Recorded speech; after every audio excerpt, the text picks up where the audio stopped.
Good evening, ladies and gentlemen. Come to you live from our comfy couch here on the outskirts of the internet. This is the Gaming Saloon Reviews for September 11th, 2022, with your host, Peacemaker2448 and Rump It Up Salon. Hi. We have the last of season 1 of Ace Attorney and Geats to talk about. So it's a chunky episode, I guess. Ish. Yeah. We'll probably blaze through Ace Attorney real quick. Possibly. Probably. But yeah, Geats, since Hawk and crew did their predictions show, and I've got all the questions copied down, we can actually answer them as well and play along. With only having an episode extra. Pretty much. So, how this works with, as Hawk describes it, we have 3 categories. The first is yes/no questions. They are worth 1 point apiece. It's either a yes or a no. You have the count questions. Essentially, you give a number, and if you are within 3, you get 1 point. If you're within 2, you get 2 points. If you're within 2, you get 2 points, and if you're dead on, you get 3 points. But I think for the purposes of our math, if you get really far off, you're getting negative points. Pretty much. Look, if you guess wrong, you gotta take the L. Which makes me worry that I possibly. Same. And lastly is our full predictions, which if you get these, depending on how general or specific they are, you get a full 5 points. For a total of 35 points across the board. So, first up of the yes/no questions. Will our final boss be beaten by the entry forms? I so almost did switch the answer for this one, but I don't feel like it because we've not really had that happen. The last time something like that happened, it happened in X8, and that wasn't the final boss. That's kind of why I'm like, yeah, I don't think so on that one. Because someone could argue and be like, oh, the Naruto Hirobi fight. But really, no. That was the base form. Because they had to deem that as the final form, so that nullifies that. Yeah. So yeah, that is a no from both of us. Second question. Final boss will be one of the writers from episode 1. Essentially, will it be Geats, Buffa, or Shiro? And as I pointed out, if it was worded slightly different, my answer would have changed. I think it will be one of the writers being the final fight, not necessarily final boss. Mm-hmm. But I don't think that it's going to be final boss kind of deal, especially out of episode 1 writers. Yeah, because at this point, what is it? You have 2 options, and I'm gonna say no on both. I don't think that's happening. I don't think we're pulling a game where essentially our final battle is between the main writer and secondary writer. That's not happening. I don't know on that. I don't think they'll pull the trigger on that, but at the same time, this show would actually work for that. Right, but I don't think that's the final battle of the show. I think that will be one of the last fights of the show, but I don't think that will be the final fight of the show. I don't know. That one's a questionable. I don't know.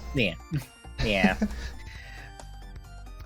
Third question, and one of those, we got to twist this around to try to get something out of this, because originally, for the revised one, it was, will the official secondary be blue? And, but Live is not blue. No. In any sense of the word. But this time, will Tycoon have a blue final form? I almost feel like we should even modify that but at the same time, I stopped myself from that because I started to be like, we should modify that to be have a blue form, but then technically all of them do. Yeah. In light of how the attachments works, so it either has to be base or final, and since we kind of know there is a base suit, yeah, it has to be final at this point. And I will say this, I am copying these directly from Hawk's words on this. This is Hawk's exact wording on these.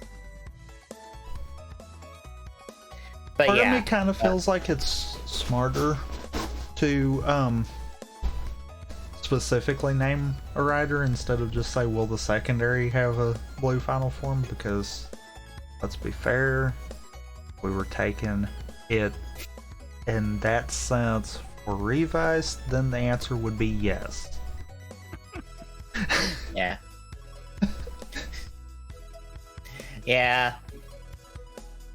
Just It also saying. feels weird with the show because, you know, Bulba's getting all this promotion and, you know, has all this extra stuff, but he's not the secondary. Tycoon's the secondary, which is still weird to think about. But it feels like Geats is going to be one of those oddball shows that twists the norms. I mean, that's kind of been the recurring theme. Mm-hmm. Fourth question then. Will Ace get a form he can't control? Not specifically a berserker form, just a form he can't physically control. Because there again, Revice kind of sidestepped that one. Yep. Hijack Revice. Yeah. And I think Hawk had to do a poll thing of like, is Jack Revice a berserk form? And I'm like, no, we literally had this conversation on stream for Yeah. our stuff. Yeah, no. that one's technically no. Yeah. I'm gonna say yes, he probably will. I feel like this is a well duh kind of deal. Because Yeah. it feels like this show isn't full on setting it up like we've seen other shows do, but it favoring other shows that have. Mhm. So it's like, yeah, I feel like this one's a duh. If they don't, then something's wrong. Granted, I'm not sure what the context would be at this point. Me neither at the moment, but yeah. Mhm. But yeah, that is a yes from both of us. And lastly, will the final battle villain be redeemed? Seeing No. as how we've not done that in a while. No. Just saying. We're not counting Juga in this conversation. That was just a tack on. Because Geef was the proper final boss of that fucking show. We're not even having that conversation. And the Saber doesn't count. Fuck off. I don't care. No, Saber doesn't count. Yeah, unfortunately, George being final villain literally was only there to make George villain. That was it. All right, so now the count questions. More or less, you have to give a numerical answer. Like I said, you have to be within 3 to get points. So, first up, how many riders do we get? And as Hawk also specified on Twitter, because he had to specify this because of episode 2. And I'm pulling this up because I replied to him with a thing that I'm sure he's probably a little upset about because he's like, no, none of these people count. And I'm like, but actually, some of these are probably in the opening right here that are clearly visible. Mm-hmm. And because of your wording, it counts. Because it counts in Hibiki. Don't argue with me. I have proof that this counts. Yeah. So the specifics of this have to be, they need to be seen in suit. So they have to be in suit and they have to be named. They cannot go nameless. So about that. Yeah.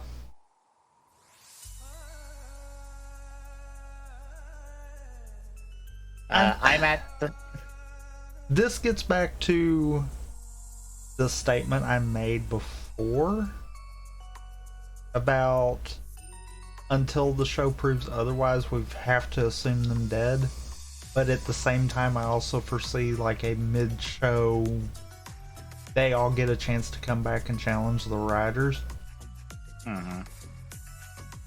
I'm not backing down from my number on that one. So I'm at yeah. So I'm at 30. You're at 33. We are at over our main riders. I'll make sure I get the correct count on this before we get into the conversation about the opening, because that opens up a whole nother bag of worms. Uh-huh.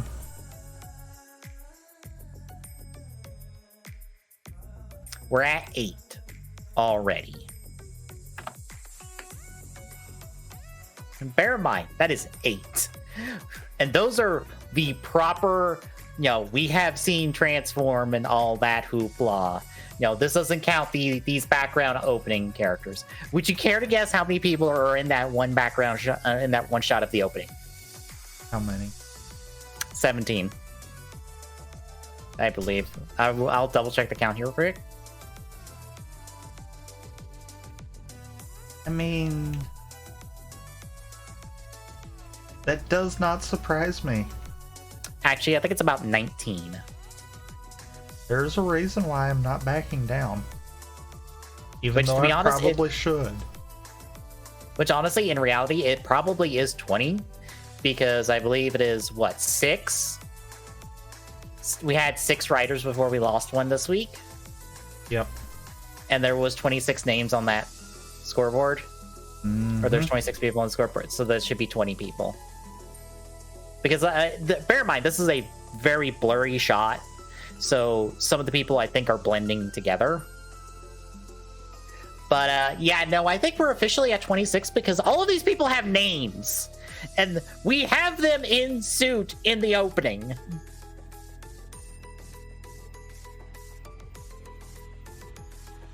Which for those one at the same time, the main reason why I actually went a little higher than you on that is because of the simple fact of you and me both know there's gonna be mid-season ones, and if the show is pulling punches this hard early on, they're gonna pull punches with who they add in mid-show. Here's the thing. I already know we're gonna be at 9 before too long because fucking Dapon is gonna get replaced by Punk Jack Dapon. So that's gonna put us at 9. And that was pre-show information. And that was rumors and leaks and stuff. And that's 9. We're already technically at 29.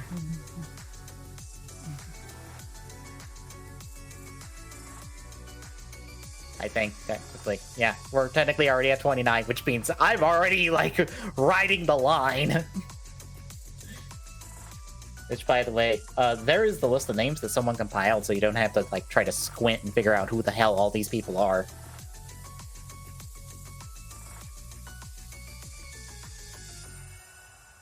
But the other names that we have are Shibaki Maru, Warika, Nagar, Dolphin, Garzel, Liza, Parka, Oitai, Hakioto, Krokle, Biste, Fezon, Gojun, Horon, Baboon, Barl, Razabu, and Affinit.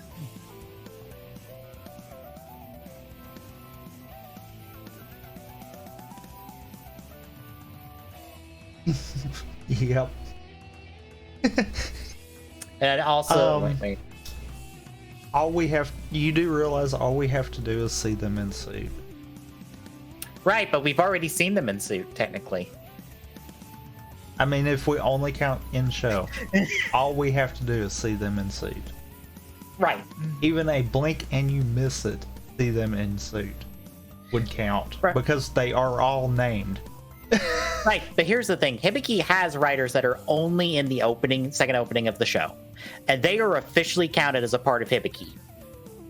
And if you all think I'm wrong about that, Let me pull up the writer Zuko here on the side and show you that they are actually fucking counted as writers of that show. Even though they're only in the opening of the goddamn series, they do not appear in the show itself. They are still counted as Hibiki writers, meaning that because of that precedent set by Toei in a previous series, these fuckers count.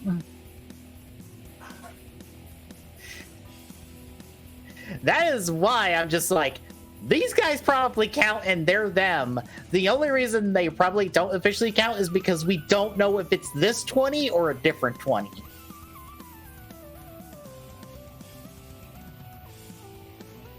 Fair. So, yeah. But I almost want to say this 20. They probably are this 20.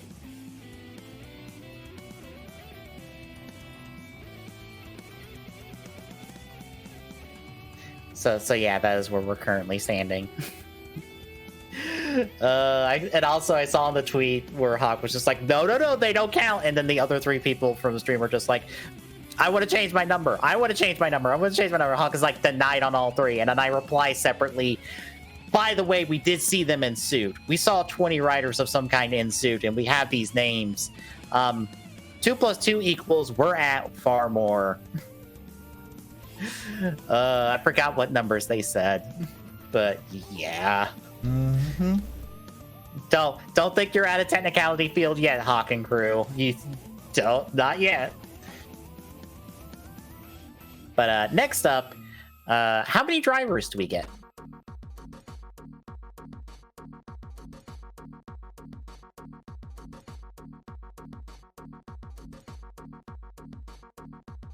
I honestly don't know at this point.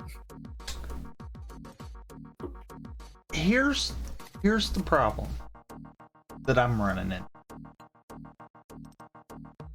There's more than likely going to be an upgraded driver before the end of the show.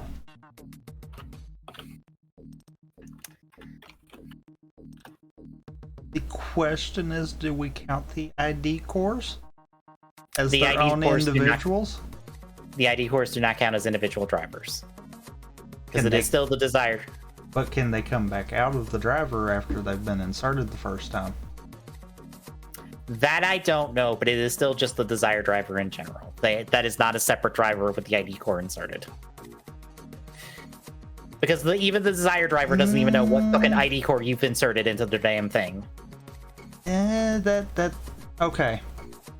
I agree and disagree with you. The Sengoku driver, it technically is all the same, but each rider was imprinted into the driver. Mm-hmm. Same kind of concept. Right, but there's not like 12 different Sengoku drivers. There's still just the one Sengoku driver with different nameplates or faceplates, I guess.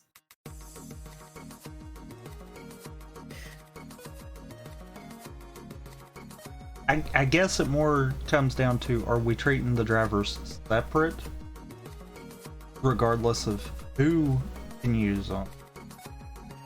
So basically in Gaim's case would be 2, right? Yep. Are we treating it as that, or are we treating it as each rider's ID core can technically make it a personalized driver, meaning it's its own driver? It has to be, I'm counting it as uniquely named drivers. It has to be a uniquely named driver to count. So we have to have 7 uniquely named drivers. We have 1, and that is the desire driver. Like I'm gonna change my number then. Because I don't think we're getting that high. Probably not, but here's the extra cap. We're getting there. Here's the weird extra caveat, and this is kind of the conversation that's been coming up with Geets in terms of the toy hacks at the moment. So people have been hacking the Desire driver because it works off a pin system, similar to the Drive driver and the Ghost driver and the like. Here's the problem. there's a lot of blank spaces in the Desire driver for some reason. Like, out of 120 pin combinations that have been found, and I'm looking at Crane Joe's information on this, only about like half of those have actual sounds and stuff attached to them. What if that just means that there's attachments that produce the sounds? That's the assumption, but it's weird to have over half this list be empty, because that's very, very odd. Because normally it's only a few that are empty. Like, the Drive driver, I think, only has technically the Trideron key slots as soundless. And I think for Ghost, it's only like Mugen's key would make the driver silent. But to have like over half this list be blank is like, why? Especially when there are upgrades in this list. Like, there is like 3 versions of the boost buckle. There's a Mark 1, essentially the one we have, and then the Mark 2 and a Mark 3. And then there's a bunch of Legend Rider drivers, or Legend Rider rise buckles. And then some miscellaneous ones here and there, but like, it's so blank. I'm like, this feels weird, because here's the thing. None of the rise buckles have electronics at the current moment. We do not have a rise buckle, nor do we know of a rise buckle that will have electronics on its own. So sometime past Q1, it feels like all of the buckles are going to have electronics then, apparently, to produce their own sounds. While the Desire driver, at the very least, earlier upgrade is probably going to have another driver. Yeah, there is something strange going on here, and we'll have to see. But yeah, I'm at 7. You're at 5 now. Yeah, I'm dropping it to there, because I don't think we're going to have a crap ton of drivers. It's fair. Mainly for the simple fact of, I have a funny feeling the ID cores might be the answer to the fact of they couldn't do a whole lot of upgrading with the Sengoku drivers back in game. Because of the simple fact of, as I said, those drivers were essentially locked to whoever had it. That's why we had the blank one for the troopers. Yeah. I'm almost feeling like if we get an upgrade driver for one, it's going to be useful for all, because it's going to have that ID core be able to transfer with it. Yeah. So I almost don't think we're going to have a crap ton of them, but I think we're going to at least have more than just the one driver. So yeah, next up, the simple one. How many episodes? Where in the average do you want to be? Yeah, I kind of went with the higher end of it, mainly because I did go back and look at the episode counts, and I'm like, that actually feels like the safer bet, in my opinion. Yeah, 48, 49, somewhere in there is just the answer. I don't think 50, because Revice just did 50 because it was the 50th anniversary, but I don't think Geeks is going to be 50. I'm just going to say 48 and just be done. Well, and it looked like, too, every time we had a big one, we usually had a smaller one follow behind it. The chances are you might get that one because of being lower. Next up, how many main rider final forms do we get? And apparently this is series only, so we are not counting movies and all that hoopla. Just in the series. Yeah. That's kind of why I wanted to like direction too, about the female riders kind of thing.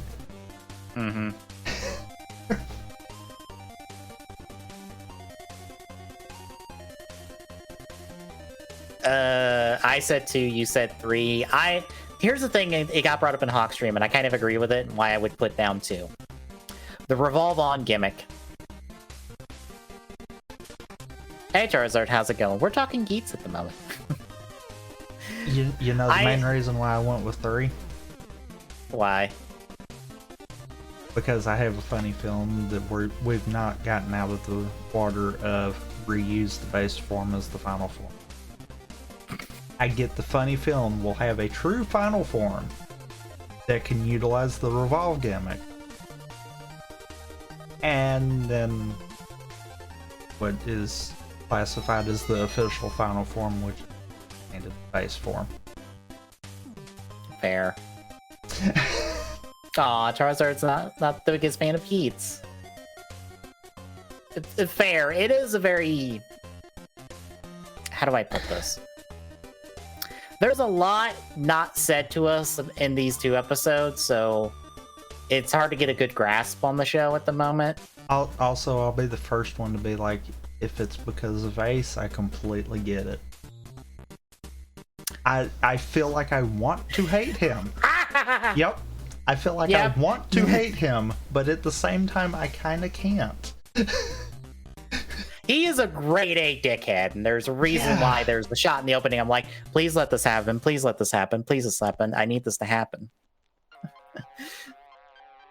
Hence why I completely, after the first episode, worded one of the full predictions the way I did. Mm-hmm. Because honestly, if he don't die more than once, I'm not counting that one.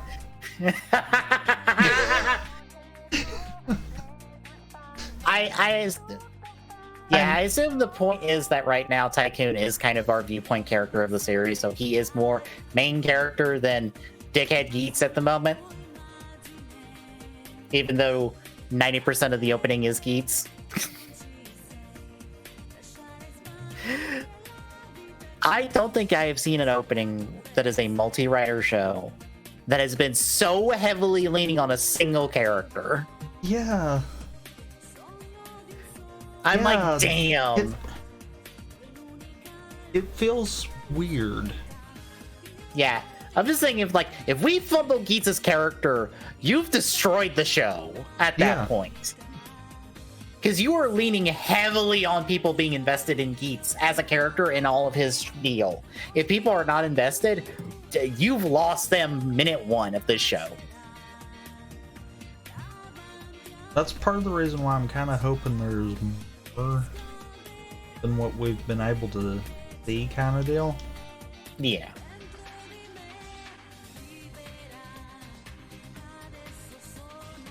Otherwise, oof.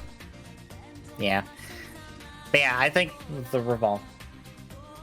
The revolve on gimmick, it feels like we'll get a final form that lets him swap between 2 versions of it. Because they've been getting experimental with final forms with Reiwa era. I think that's the one actually consistent thing that is uniquely Reiwa era.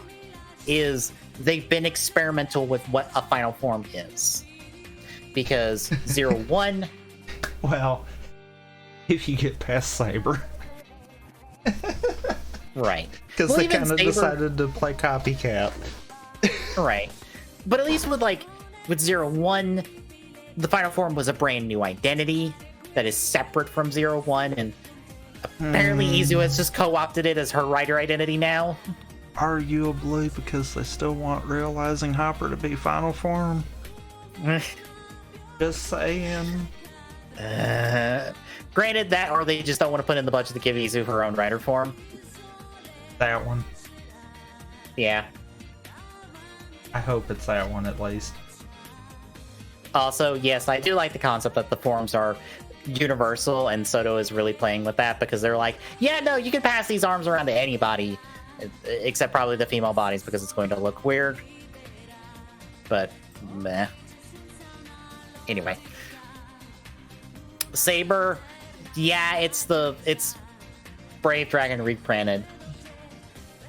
Or repainted, but they did give it its own individual form changes within it, so it kind of became its own little system, essentially.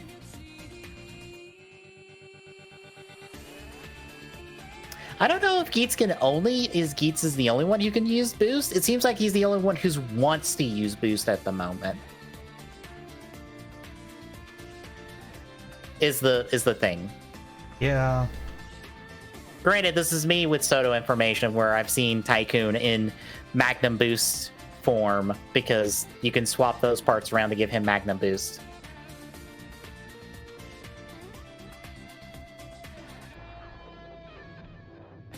Oh, you mean at the end of the episode? No, that thing happened in episode 1 as well. Apparently, Boost is like a one-time use, so Geets can only use it like once, and then when he's done, it just kind of fucks off. Which, congratulations, show. You've essentially made it to where the main character cannot have his main form at any given point. Yep. It's just so weird. Yeah.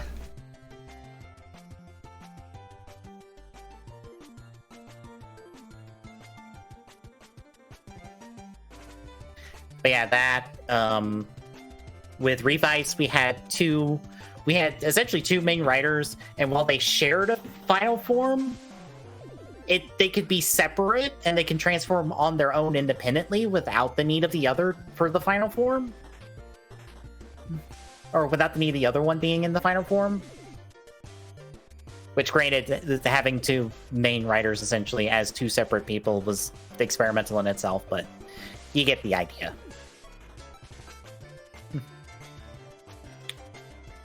But yeah, it seems like they're getting experimental with it, and we'll see from there. Next up, how many times will Tycoon and Geets fight? I honestly don't think it's as much, truthfully. I'm gonna say 3. I went with you on that mainly because I'm like, I don't think it'll be as much. I think they'll have a fight early on. They'll have a very important fight, probably middle of the show, and then they'll have a fight towards the end of the show. I feel like the early on one will probably be within the first 10 episodes. Yeah. Maybe within the first 5. And I know that's kind of pushing it, but maybe that close after the events of this week's episode. The question's going to be the next 2.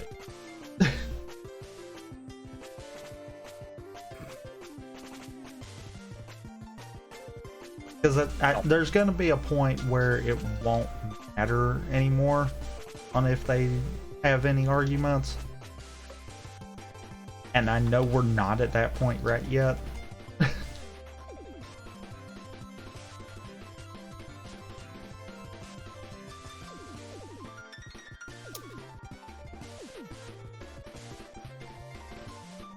Charizard dropped the meme in Discord, and I'm not surprised it was Squall, of all people, who tweeted this. I'm not. I'll pass this to you in our chat.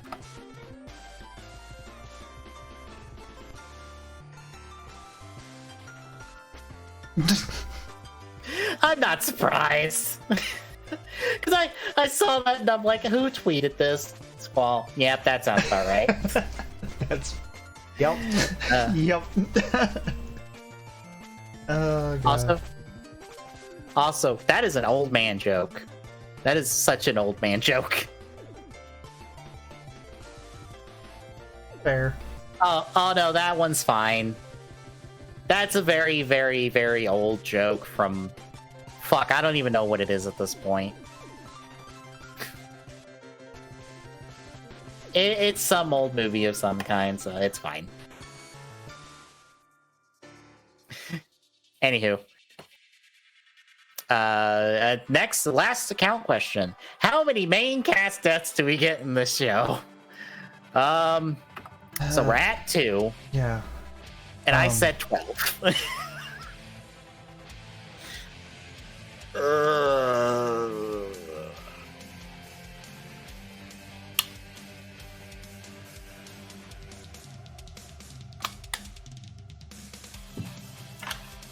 We're in trouble on this one, I feel like.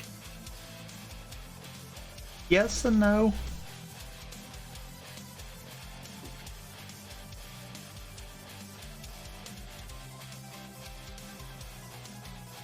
Also, I just thought of something. What?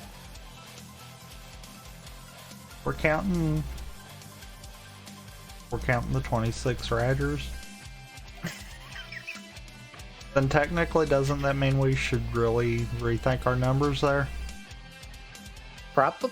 I don't know about them. I don't want to count them until they're confirmed dead. Because just throwing this out there, that means we're actually at 21 if we do have to count them as dead. I mean, okay, if we are counting them, we have to count everybody who was dead in the previous Desire Grand Prix. Debatable. That one's debatable for the simple fact of we don't have any good images to have any names to go with riders. We have to assume it's the same as what we've got now, but we don't have verification of that. Fair. I'm gonna go off the point of if we don't have a corpse, I'm not counting it. Okay. If someone is dying in this show, I demand a corpse. So we have to see it on screen. Got it. Yes. We might be fine then. I want verified deaths. Otherwise, they don't count because we don't know if they're actually dead or not. Then, if it didn't happen on screen, it didn't happen. Because that's that question there. But if we're counting it as if it didn't happen on screen, it don't count. Good. I'm good with that. But that takes us to full predictions, and these are very specific predictions or general predictions. Apparently, for Hawk and Crew, they got predictions that were from replies on Twitter that Hawk got from a specific tweet. We're not doing that because no. Granted, I'm sure some combination of the 5 of these is probably in those. You actually had to count because I could not just be on point with you on this time. Yeah. But I know for a fact mine are because I replied with mine, all 3 of them. But yeah, the first one. I mean, if someone didn't come to the same thoughts that I did out of the first episode, then. Mm-hmm. So, first prediction that we both actually share because we differ on the other 2. Geats will have the most female writers for a series to date, which should approximately be about 3 to 4 writers, depending on how you count. Okay, do they count if they are sharing an identity with another character as a writer? Or are they a writer if they're just their own person? That writer status can be debatable. Hi, Nico. Because you might not count in this conversation, I guess. Yeah, but it really wouldn't matter in that aspect. Like, regardless of if you counted Nico or not, it really wouldn't matter because I also feel like we shouldn't count movies because we don't know what movies pertaining to Geats will have in the future. And since this is going to be finished at the end of the show, not at the end of its content, then it's like, yeah, I don't feel like let's count movies and external media. It has to be more than what shows have had. Right, and we're currently at 1. So we just need 2 more. Granted, again, because we have pictures and stuff of those characters, and because they exist, we technically do, because I believe there's at least 3 female writers in that picture. Yeah. That aren't Nago. So technically this counts as a yes already? Technically, yes. I feel like let's not mark that as a yes, though, unless we have to pull that part of it. Yeah, there's at least 5, I believe. If we have to pull from that part of it to get that one, then that's a yes there. But let's try to see how many we can see on screen. Mm-hmm. And then go from there. Even if that means we get half points or something. Yeah. I say 5 because technically there is a duplicate here, because no one checked that. Apparently the same person is 2 different writers in this image.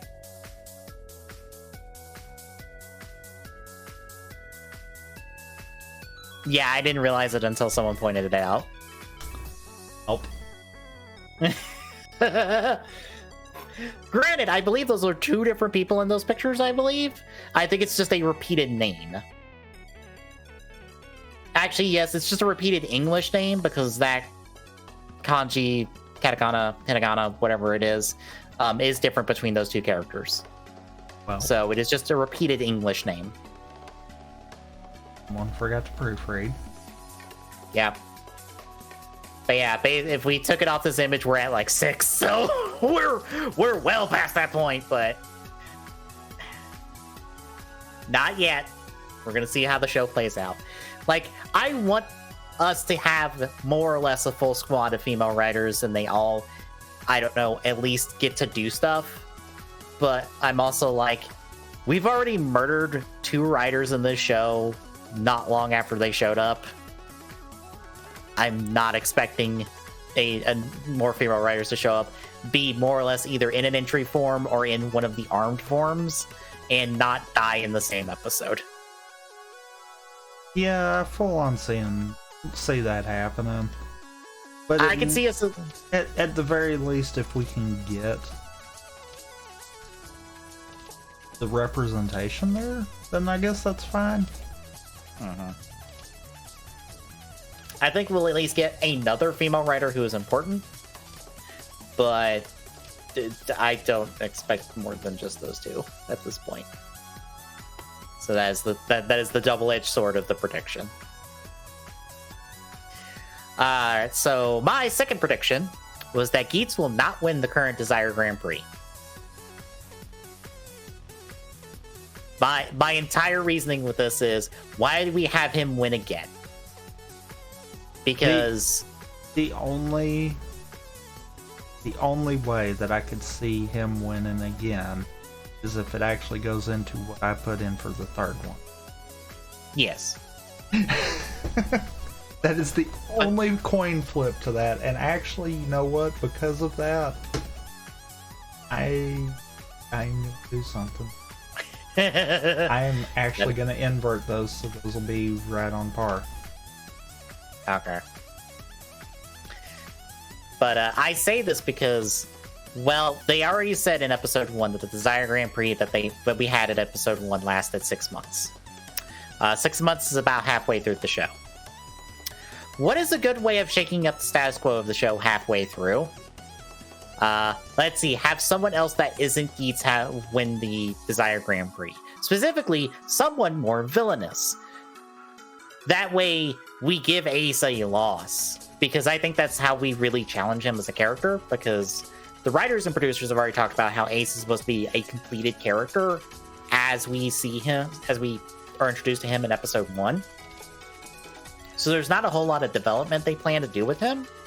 But I think challenging him and forcing him to, like, experience things, at least in, like, get him out of comfort zone stuff, to give us more into his character is where we're going with him. And one of the simplest things to make him uncomfortable and to force us to see a different perspective on him is have him fucking lose. Because he's a cocky little shit. Oh, what is the best way to have him break?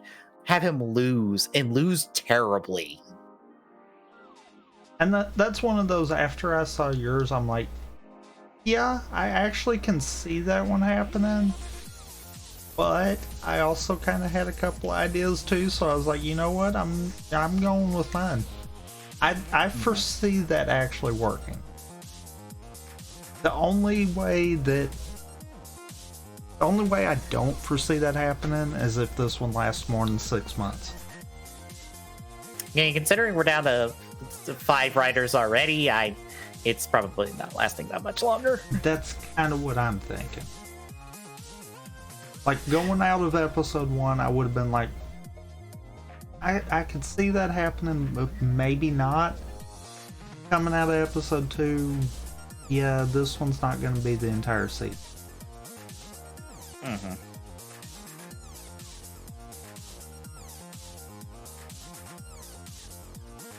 I could see this happening. And I think we already have who's going to win. Because it seems like him and Buffa have a big dick measuring contest? Yeah. And I almost feel like that would be the way to do it. Mm-hmm. But yeah, to bounce forward, your second prediction is that the show will end similar to Gaim with a soft reboot with our main writer off-world. And by off-world, I literally mean it that way. Any other virtual mentality would count towards that. Yeah. Anything that pertains to it not actually happening on the planet, any kind of concept. Yeah, because I don't foresee the Desire Grand Prix being something that's just going to be done when the show's done. There's going to be a reason for them to keep it around so that they can keep the riders. Yeah. I guess to talk about this because this is kind of... Well, no, I'll wait. Because I guess it might be part of my third prediction? I'm not sure. So, my third one was someone connected to the Desire Grand Prix high up in its... I don't know, administration or something, whatever. However you want to take that. That I feel like we've already seen now. Yeah, guy in the mask from the one guy from Halo, or not Halo, Hellboy. Like literally the Nazi assassin guy mask person. Because I can't unsee that now, that's literally the prop from Hellboy. Yeah, it's probably him. But then also we have, the visual in the opening with, I forget her name, but the Navigator girl, like just straight up pointing the Magnum's gun at Ace's head right in front of him. And I'm just like, are we secretly setting her up as main villain? Are we secretly setting her up as a villain that'll just wreck people left, right, and center? If so, I'm down for that. Main villain, no. Yeah, no. They're not that brave. Potentially another female writer that is a villain? Yes. Just saying. I feel like that might be what goes this route. Yeah. Yeah, I don't have much more because honestly, I think at this point we don't, besides Hellboy Masked Person, I don't think we've seen the main villain of the show because we haven't really gotten into the villains of this series because the Yamato are non-existent. They are goons, essentially, and nothing more. So I don't feel like we've really gotten into who the villains of this show are because they kind of don't exist yet.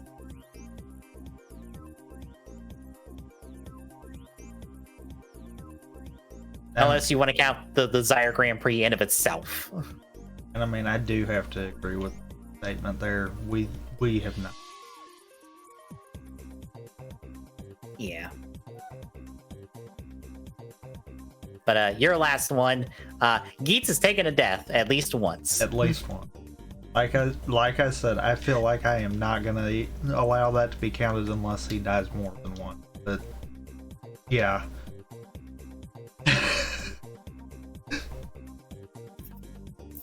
He's definitely got the energy to be at least sacrificed once. Yeah. And I do mean sacrificed, not killed. Yeah.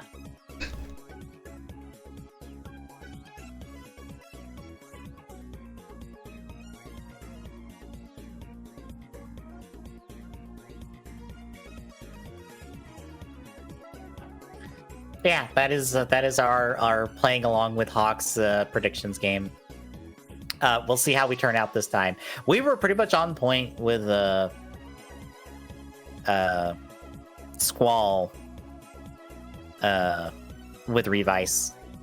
So I feel like we'll probably be on par with whoever wins again. Unless this show curveballs us real hard. I mean, it could. Probably won't, but it could. Mm-hmm.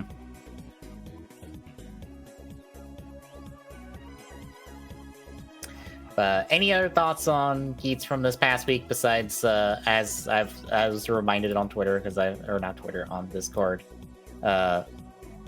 Apparently the arrow buckle is cursed.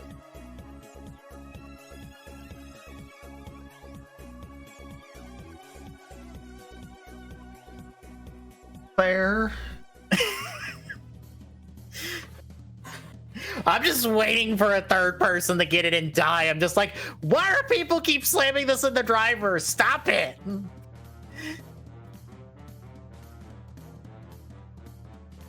It's literally a cursed buckle now. No one's allowed to use it.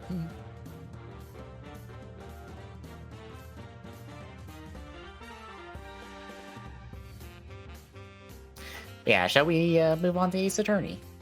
I guess we shall. All right, folks. It's the last of Season 1, Episodes 21 through 24. The final case of the second game, Farewell My Turnabout, which, I'm just going to get this out of the way up front. There was a lot of changes to Farewell My Turnabout for adaptation.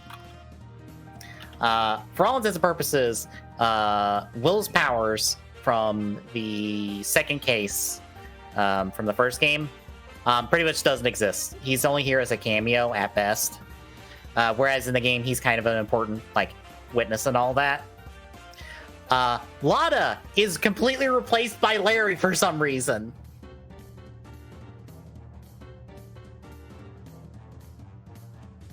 I believe there's a lot of investigation and stuff when it comes to the crime scene, because there is a wine glass that is completely ignored in the adaptation, and I'm like, no, that got brought up in the case in trial. I remember that. So I feel like they have truncated some of the trial and investigation segments.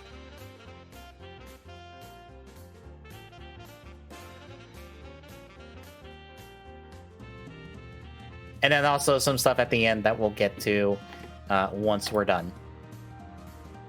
So yeah, this is a fairly truncated version of Farewell My Turnabout. I guess to fit it into 2 hours. But at the same time, I feel like it kind of works. Mm-hmm. Any other thoughts before we hit the 4 episodes? No? All right, then. We're going to pick up with episode 21, First Trial. It's all Farewell My Turnabout, first trial, second trial, third trial, last trial. So I'm just saying that. So we're at the Gatewater Imperial Hotel. It is the 15th annual Hero Grand Prix. In the games, by the way, it was the 3rd annual, so we've expanded it out a whole bunch because we have to include Signal Samurai, which is, I believe, an anime exclusive thing. But this year's winner out of the various Toku heroes is the Nickel Samurai, who beat out his rival, the Jammin' Ninja. And I have to ask this question. Do you feel like the Jammin' Ninja is modeled after Hongo? In terms of who he is underneath? Possibly? Okay, that's not just me then. I was looking at his portrait and stuff, and I'm just like, this guy looks like Takeshi Hongo. Is this guy supposed to be Takeshi Hongo? I don't think it's on purpose. But he just kind of looks like him.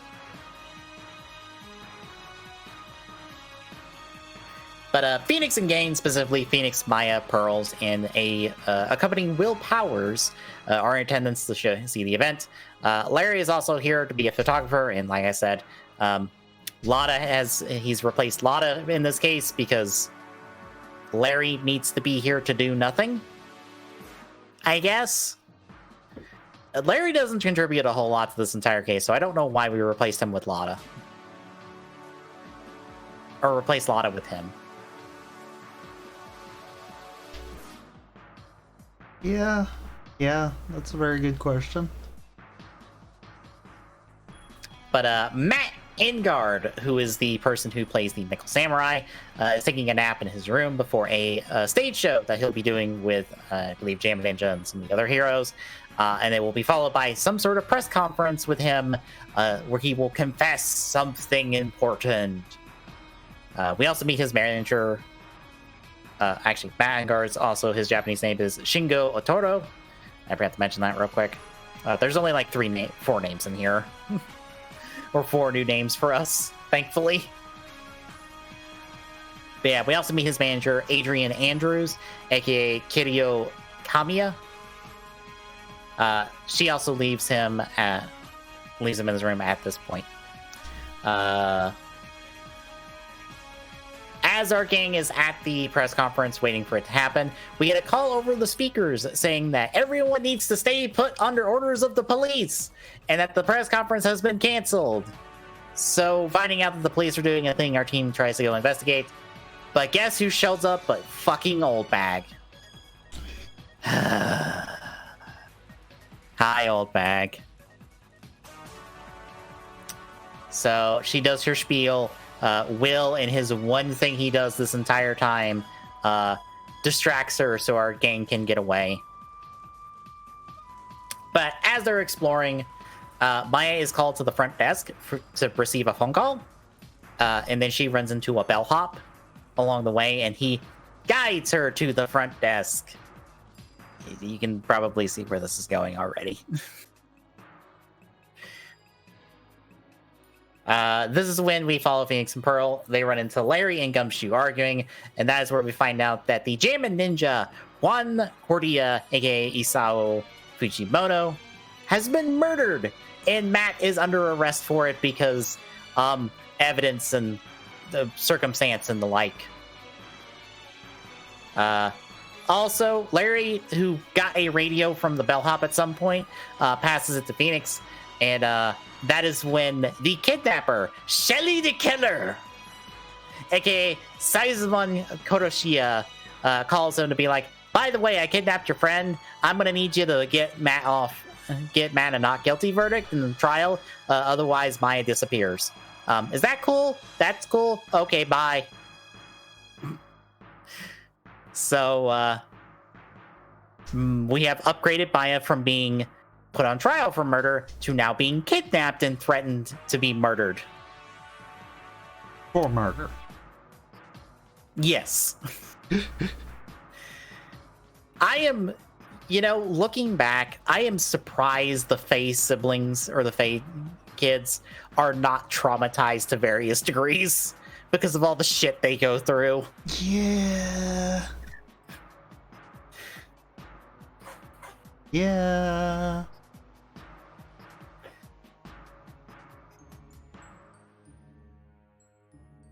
So at this prompt, the pair go to Matt. He initially says no because his agency's hired a big shot lawyer and stuff. But Phoenix offhandedly mentions Shelly.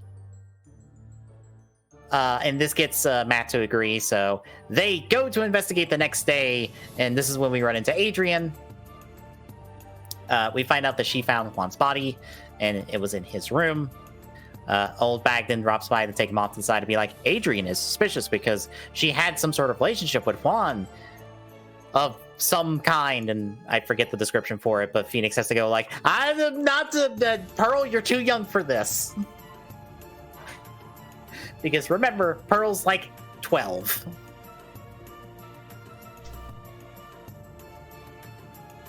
But we get into the hotel room. It is full of stuffed bears because Juan fought bears in training. Therefore, he likes stuffed bears. It makes sense. He was found slumped over in a chair and with a knife sticking out of his chest, so the police assumed he has been stabbed to death. That's when Francesca drops by to go drag off Gumshoe for talking to Phoenix about evidence and stuff, and also offhandedly tells Adrian to think about their conversation they had earlier. This is when Larry drops by to catch up with the repair, and Shelly also phones in and tells Phoenix, by the way, I'm going to get you a present for the trial tomorrow. I hope it helps you win. And then the next day, we see a quick scene of Miles arriving back in country, because that's going to be important here in 5 minutes. But we follow up with Fran and Gumshoe as they're leaving to go to the trial, only for a shot to ring out, and Francesca has been shot in the shoulder and can no longer attend the trial because she is not dying in a hospital bed, as they have to repeat several times for some reason. I don't. I mean, she was shot. She must right, be but dying. They keep putting it. They had to emphasize it a whole bunch of. She's like, she's not in danger, but she did get shot.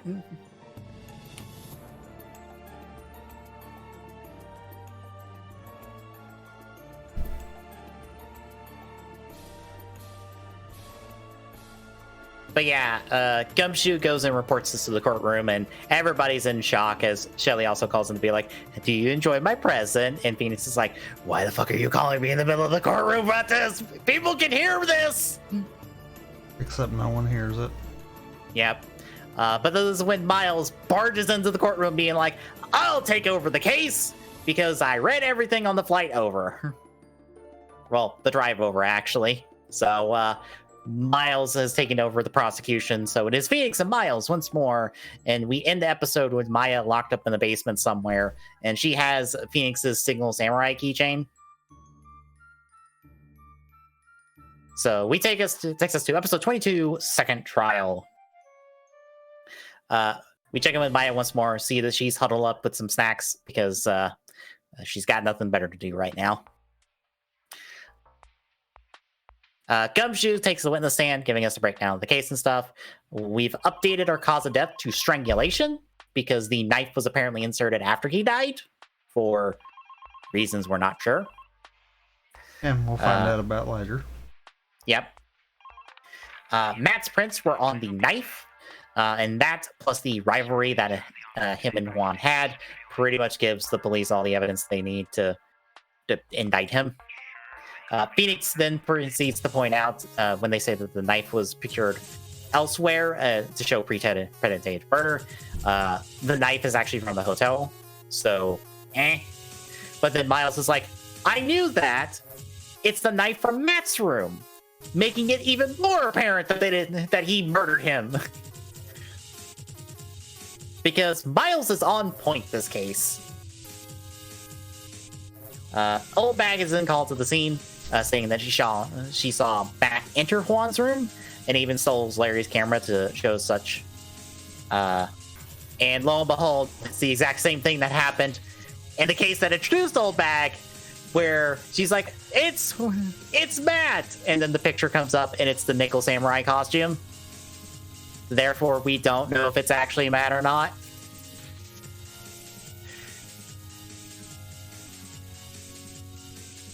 Also, since, we have the prints and stuff on the knife, the costume wouldn't leave prints, so what the fuck? But Miles is just like, he just took the costume off when he was doing the murder. He just wore the costume to, sneak into the room, which, I'll be honest, that sounds stupid to start with, but okay. Whatever logic you need, Miles. But also, because of the height of the person in the photo, the pants on the Nickel Samurai costume are dragging. Therefore, it must have been a shorter person than Matt. And that leads Phoenix to targeting Adrian. So now we call her to the stand. She initially notes that she's kept her personal and professional life separate because of her something relationship with Juan and being Matt's manager. She also has a card that she takes and spins around, and Miles takes note of. I have to point something out because that whole little animation happens a ton in the game when you're talking to Adrian. meaning the game flashes that card at you like 12,000 times before it tells you how significant that card is. It's ridiculous.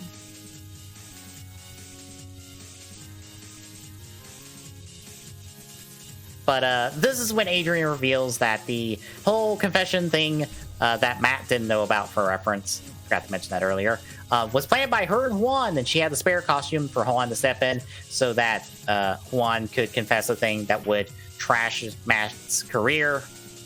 But as to what that is and all of that, she proceeds to plead the fifth, because for the first time ever in any of these games, someone remembers I can plead the fifth and not say anything incriminating to myself.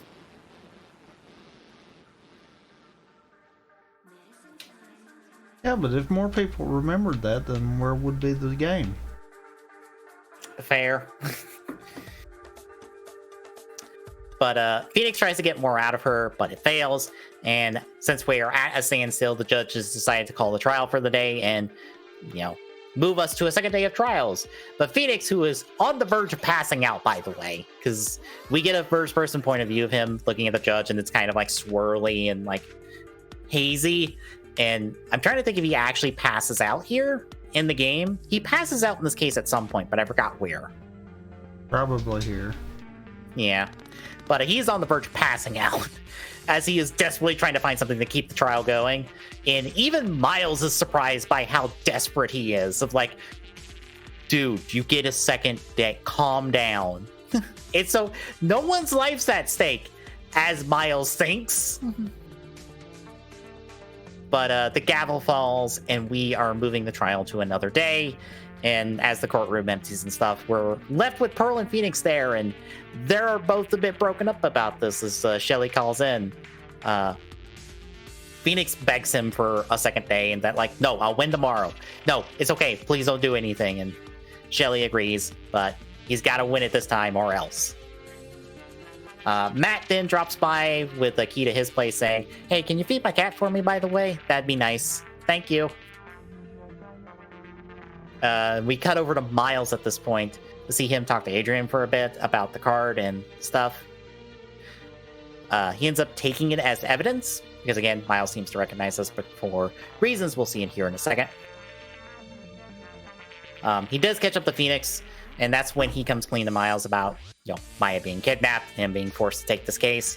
And that's when Miles points out that the card is Shelly's calling card, and that it's supposed to be left at the scene so that it takes the suspicion off his clients, because he protects his clients no matter what, except when they betray him, because he hates traitors.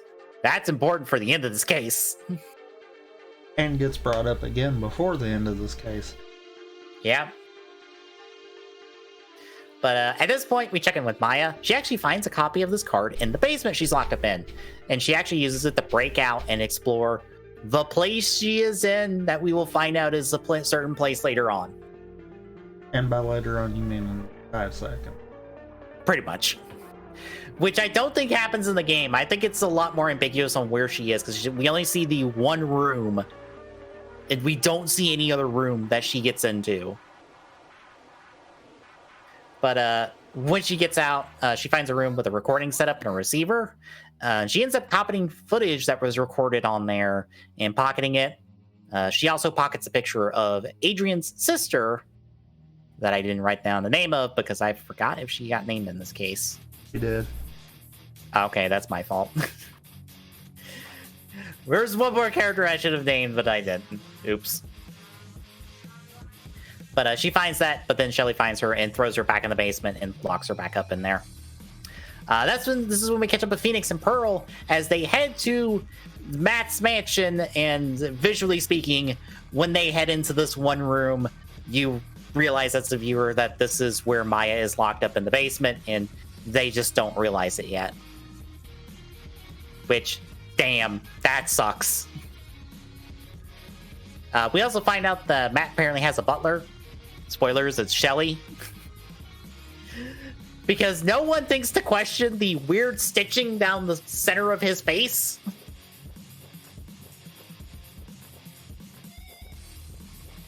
Yeah,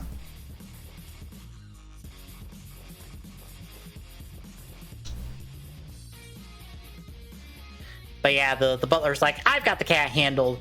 Shoo, yeah, you don't need to be here. And so they leave, thinking that's weird. But then they head back to the crime scene. Gumshoe does some shenanigans, accidentally breaks a tall bear that was at the scene. And that's when they find out that they had a hidden camera in it. It was transmitting evidence, or transmitting footage. And Miles decides to look into this to give Phoenix a little bit of a break, because this case reaffirms that the two of them are friends and that they also are both working towards the same thing, even though they're opposite sides of the courtroom.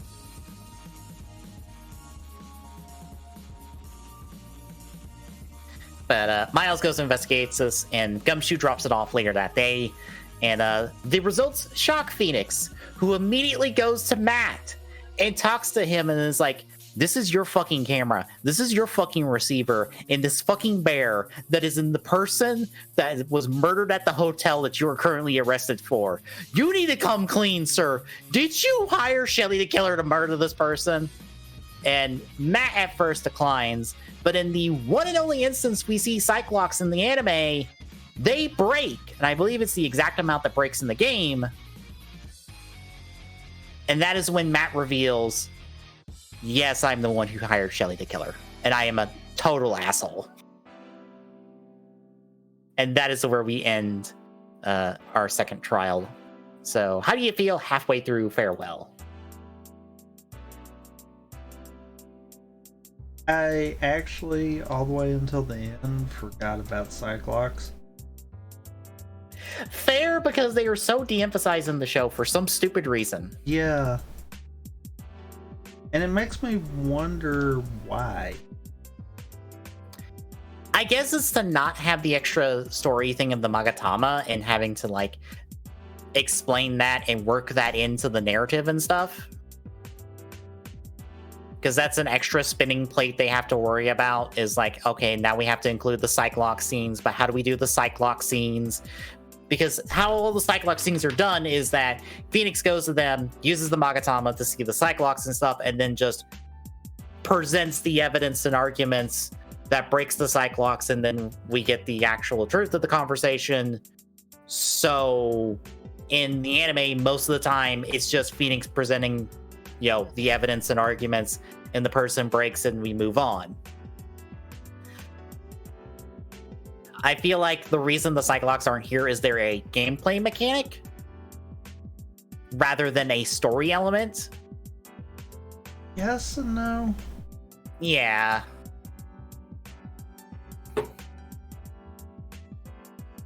I still think it could have worked. Yeah. I feel like it's one of those, that's an extra step of a thing that you need to work in, and I just don't think the writers wanted to deal with it. And so they cut it. Mm-hmm.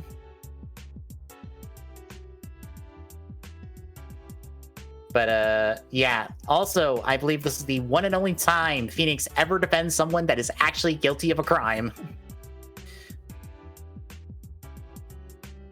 Because, again, the Magatama actually is supposed to allow him to not be in this situation, because he asks people, did you do the crime? And then he holds the Magatama and sees if they are lying to him with Cyclops and stuff. And, you know, if they do, he declines. And if he doesn't, he takes the case. That's kind of the caveat in the Ace Attorney universe of why Phoenix, you know, doesn't take cases, like, doesn't take actual murder, gets actual murderers off for crime.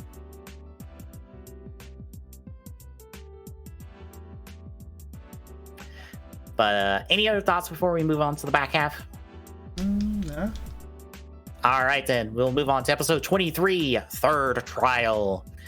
Matt pretty much points out that, yes, I recorded Shelly killing Juan because I don't trust him. I want blackmail in case he tries to stab me in the back.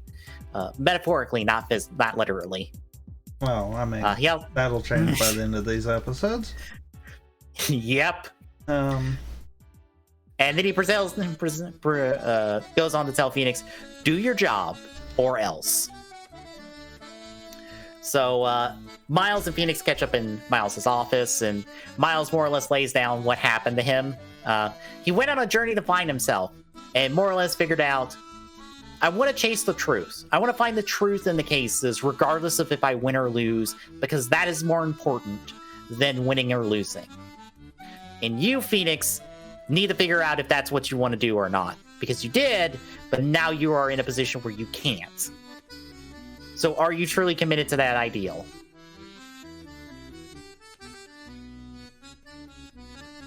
But Shelly also checks in at this point, and the cat meows on the radio, and that's when Phoenix realizes, oh fuck, Maya's at Matt's. We need to go barge in there and see if she's there. Unfortunately, they are gone by the time they arrive. But they are hot on his trail now. In the basement, they find the picture of Adrian's sister, and a note to Phoenix from Maya that pretty much says, don't get Matt off for crime, or else I will never forgive you. Which... by the way, there's actually a bad ending for this case. You can get Matt off for off and get a not guilty for him. And Maya more or less just disappears. Because she refuses to talk to Phoenix ever again. I think it's one of the rare times where there is an actual bad ending. Because normally, whenever you get the guilty verdict and stuff, it just kind of ends there. There's nothing else beyond it. But at least for this case, I know that there is at least a proper bad ending.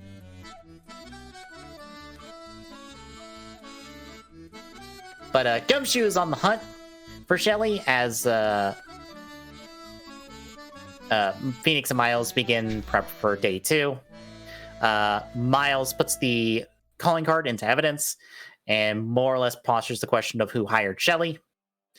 He also puts a stuffed bear that was found in Matt's house into evidence and points out that it was at the scene of the crime and Shelly took it because it was a very special bear of Juan's that he kept with him at all times.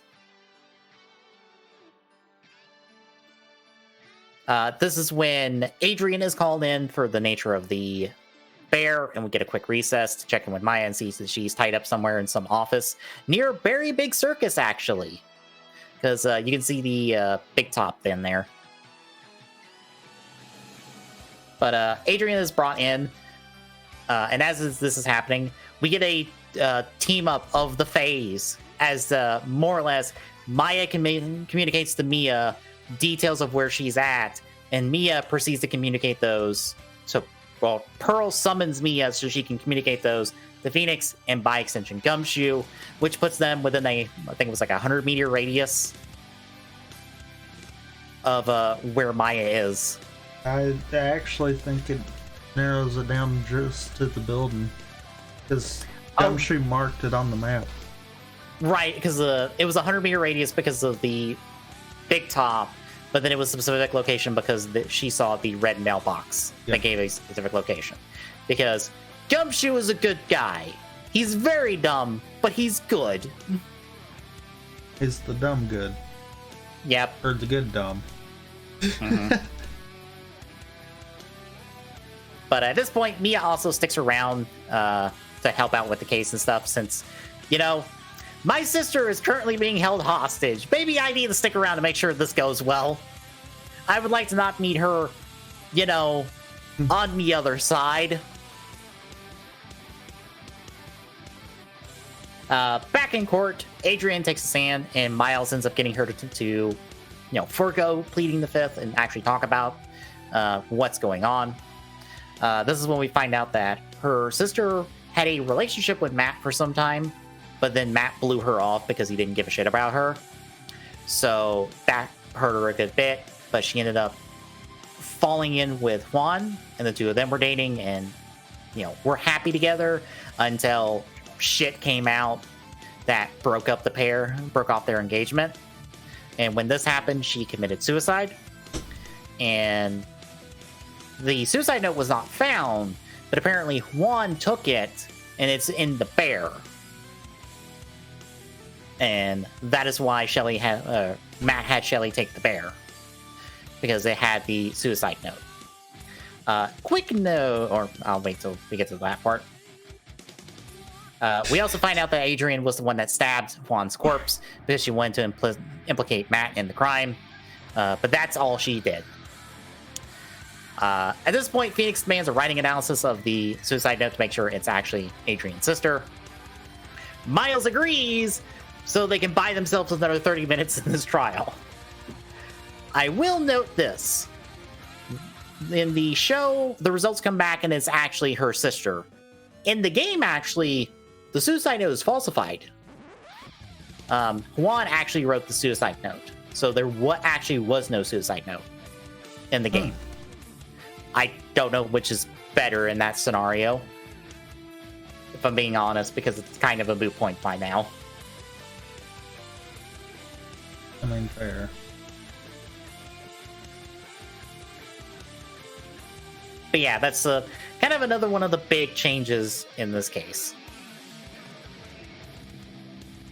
But we check in with Gumshoe real quick. He ends up finding the Signal Samurai keychain, and it is attached to something important. We don't quite see what it is, but as we go to recess, Miles is approached by, I guess, one of his co-workers to tell him that he has an important phone call of some kind. And Gumshoe calls in Phoenix with the good news of the evidence and stuff that he found, and he is rushing it to the trial. Except we hear him crash, and I forget the cause of the crash. I forget it was actually Shelly that caused the crash, or someone else caused the crash. But yeah, Gumshoe crashes and is injured, so poor guy can't catch a break.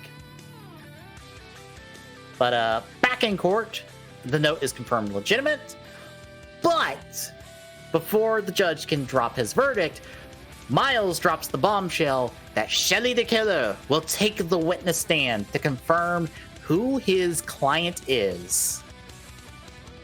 Which takes us to our final episode, Last Trial. Shelly is taking the stand in the form of a radio with a camera, because we have to have something as almost absurd as calling a parrot to the stand from the first game. Not quite as absurd as getting a dolphin, as your client being a dolphin who's been charged with murder, but we're not there yet in Ace Attorney history. That was a DLC case for Dual Destinies, for those wondering. Yes, Phoenix had to have a client that was an actual dolphin to get them off for murder, or because they were charged with murder.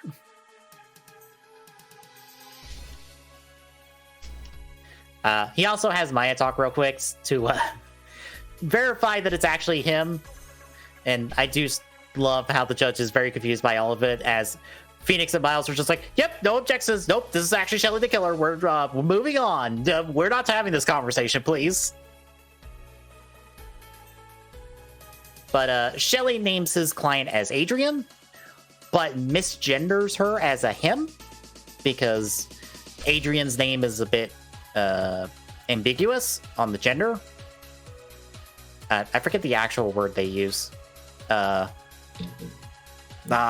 What's the word? Androgynous. It's a very androgynous name. So, more or less, he assumed it was a guy, but Adrian's a girl. So, oops. But as this happened, Miles is, betrayed because,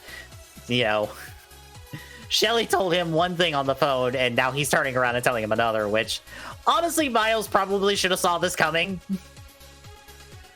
Oh, completely. But I guess it's a gamble he needed to take, because the fucker, what else were we gonna do? I guess I need to have my Phoenix moment, because I don't... It's bleh.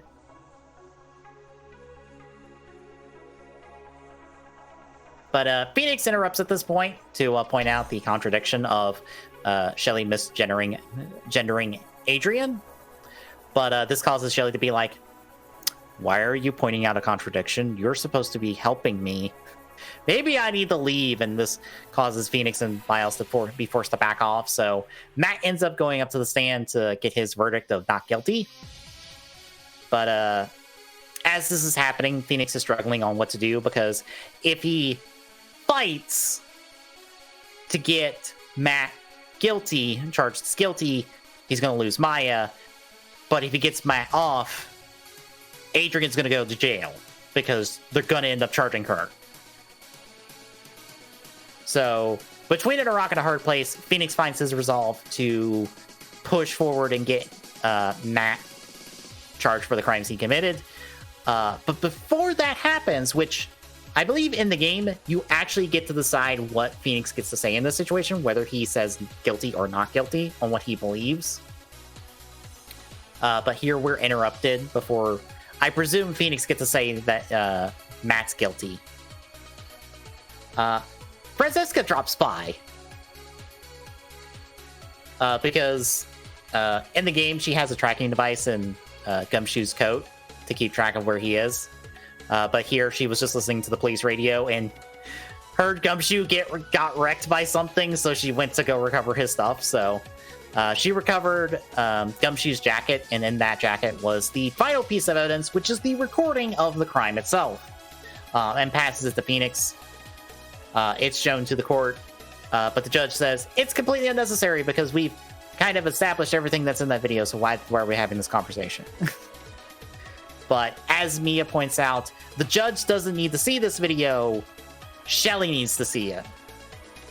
So showing the video to Shelly, he finds out that Matt betrayed him by recording him and trying to hold blackmail over him. Because he also has a copy of this video and was told not to watch it. So, oops. So finding out that he has been betrayed, he nullifies his contract with Matt and pretty much goes, "Your ass is mine now." Which scares Matt shitless.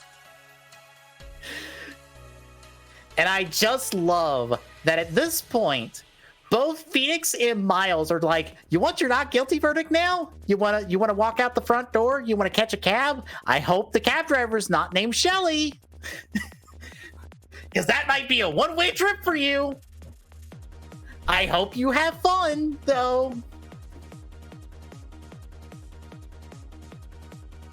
So before that happens, Matt practically breaks, confesses to what he does, and demands to be thrown under the jail in a desperate attempt to save his pathetic ass.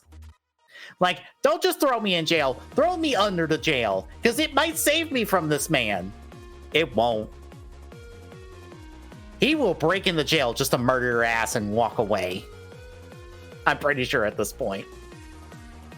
Probably, yeah. But yeah, with all this, the judge declares Matt guilty, and we get confetti, which is the one and only time, specifically in the anime, that we get confetti for a guilty verdict. Which feels weird out of context, because you're supposed to only get confetti for not guilty verdicts, but Phoenix, in his one and only loss, can finally breathe. Since, Maya's not in danger anymore, because Shelly has also promised to return Maya to him, because, yeah, I don't have a reason to keep her anymore, so here's your friend back. She'll be dropped off at the police station. Phoenix doesn't get to verbally apologize to Adrian like he does in the game, but at least we get the visual of him kind of apologizing to her for all of it. But then Francesca arrives to be like, "Why are you smiling? You lost! You lost this case! Why are you happy? Stop being happy!" And this is when we get the bro moment between Phoenix and Miles is the only way I can describe this. As the two of them pretty much go, "Yeah, we're both after the truth of the cases we work. It's not about whether we win or lose. It's about, the truth coming out and figuring out what actually happened." And Francesca doesn't understand that because she has not gotten the chance to have character development yet. So she kind of just storms off like, but then we catch up with Maya. She's downing a full course meal of food because she's probably been starved for like 3 days now and has only had like pieces of candy to keep herself stable. But she gets a reunion with Mia, which actually doesn't happen in the game. She doesn't get to see Mia after this case, but then the show she does, which I think is a really good change because we don't get a whole lot of the two of them together. Even though, the whole summoning Mia from beyond the grave to say hi is kind of a normal thing in the series.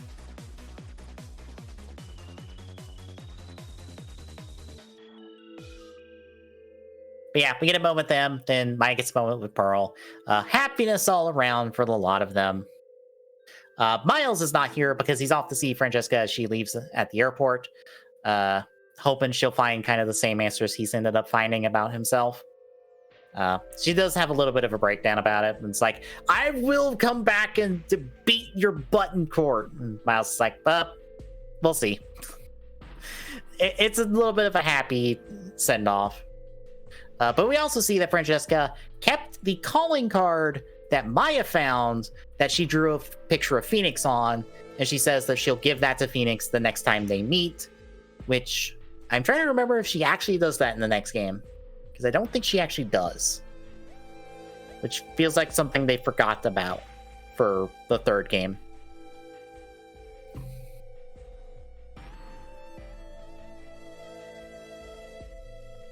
But anywho, we end off with weirdly the thing that ended the first game, which is Phoenix kind of wrapping up talking about, how he's completed his journey as a rookie attorney, only to cut to him and Miles in court and Phoenix fucking up.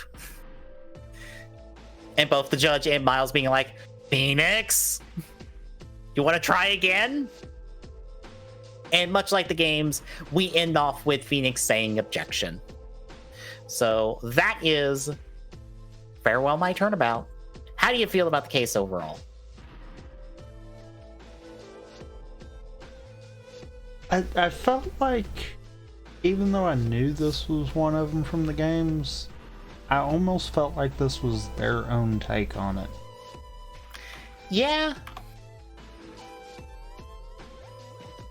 Because it completely felt like it was its own thing all the way through, kind of deal. Even though I know parts of it was still pulling from the game material. Mm-hmm.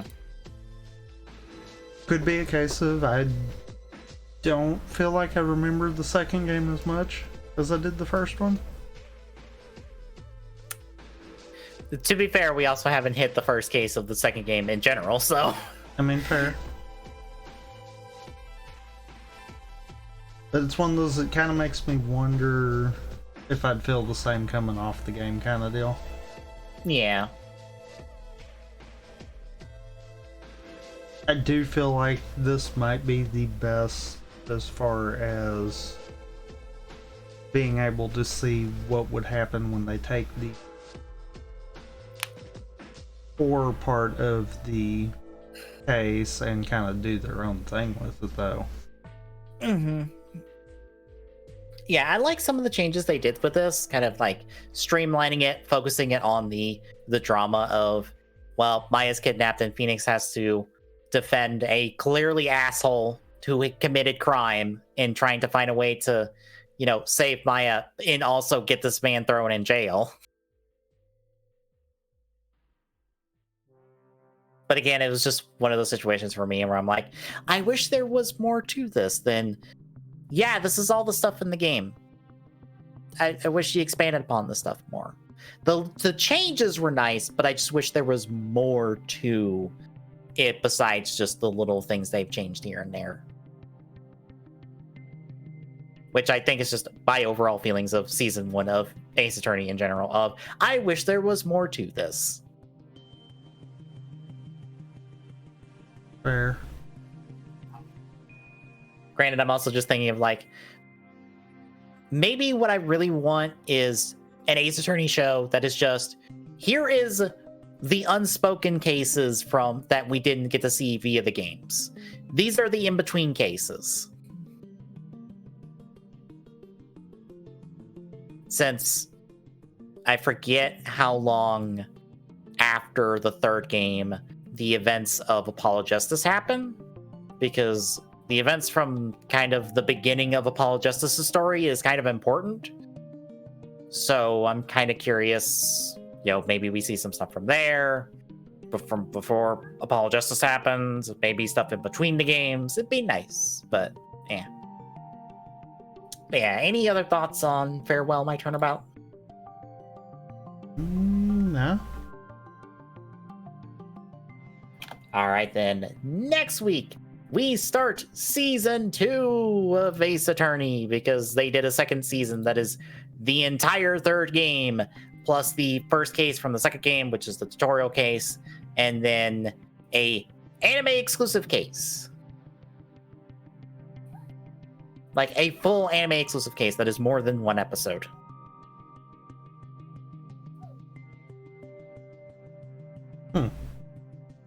But next week, it's going to be the Lost Turnabout, which is the first case from the second game. That's the tutorial case.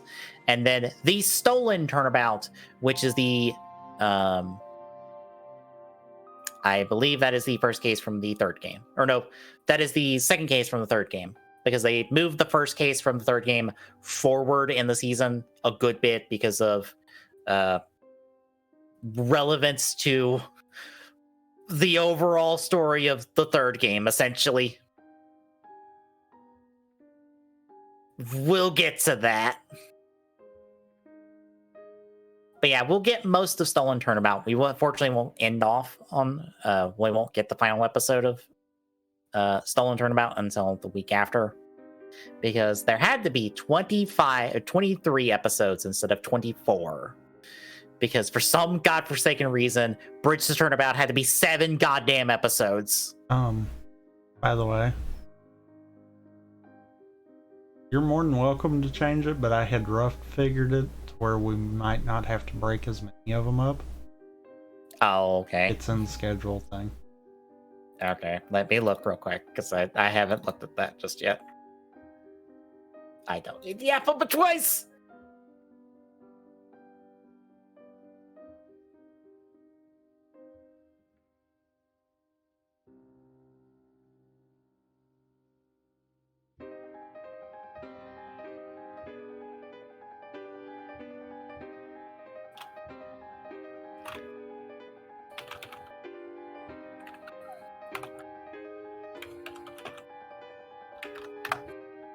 Ah, shit. 1 second.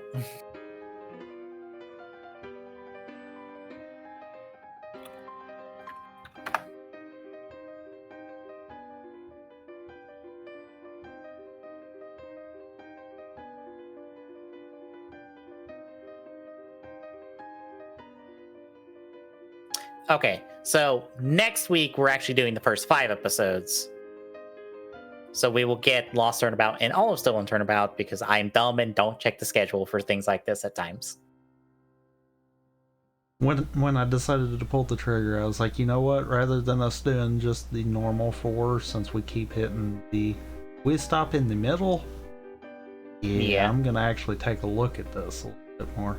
It's not perfect, but it tones down how many times we have. Oh, we have one more episode left. Yeah, because let me look. And then we get all of Recipe for Turnabout, which is the third case for the third game. Plus the Sound of the Turnabout Melody, which is our backstory single episode. Then 10 through 13 is First Trial, or Northward Turnabout, which is the anime exclusive case, plus Turnabout Memories, which is a interlude case that is not actually the first case. And then it is... I think the last one where the problem more comes in. Yeah, we get, 14, 15, 16, 17, 18. So we get Hear the Waves of Turnabout, which I forget what that episode is, and then all of Turnabout Beginnings, and then the first 2 episodes of... Yeah, the first 2 episodes of Bridge to the Turnabout, which I forget where that leaves us off for Bridge. And then we get the rest of Bridge to the Turnabout, so the final 5. Because there was really no good way of doing that. Fair. Because of Bridge to the Turnabout being 7 episodes. For a show that's constantly consolidate these cases and not made them abhorrently wrong, like long, I don't know why Bridge is 7 episodes. Like, I feel like there's got to be something in Bridge that you can cut down to not make it 7 goddamn episodes. I feel like you can cut an episode somewhere in Bridge. We'll find out once we get there, but I feel like that's the case. Yeah, we'll definitely find that out. But also next week we get introduced to Godot, so you finally get to meet the person, folks. That's the theme I always use for when I'm doing reaction streams.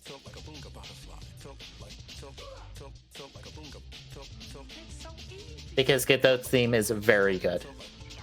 Yeah. That much I do remember.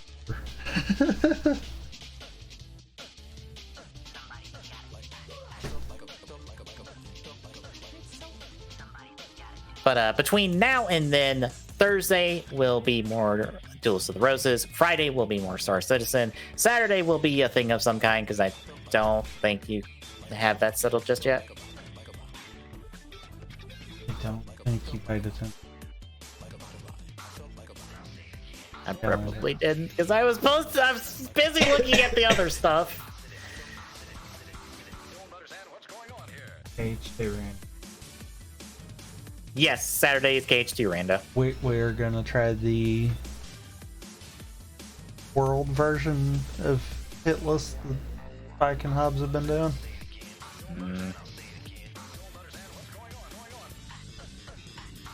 I actually have pretty much done the same thing that Hobbs is doing for Hitless, but in an app version for us to use too. Yeah.